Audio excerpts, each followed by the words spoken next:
Assalamu alaikum masu kallon mu, barkanmu da warhaka. Barka da sake saduwa da mu a cikin sabon shirin mu mai suna za ta fashe.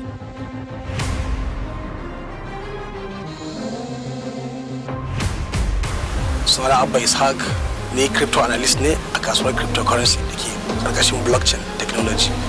Tofa, za ta fashe ko ba za ta fashe ba? Za ku ji shi daga bakin Abba Ishaq, crypto analyst. Cewa ne ba za ta fashe ba shine ina nufin wannan dogon burin da suka aza mishi ba za a samu ba.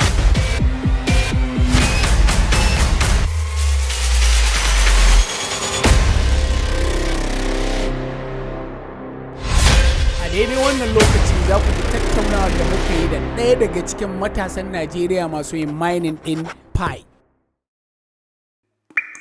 Ba da jimawa ba ina tunanin cewa fine zai kwashe. Yanzu ma haka ina neman contact na kamfanin buga jiragen sama da ke Rasha. Domin in na sai da fine ina tunanin ni ma zan sai private jet nawa na kaina insha Allah. Yanda masana tattalin arziki na duniya suka fahimci fine, wasu sukan ce zai iya kaiwa miliyan 30, wasu kuma fine ɗaya zai iya kaiwa miliyan 50, wasu ma har sun ce zai iya wuce farashin Bitcoin. So kaga mu alhamdulillah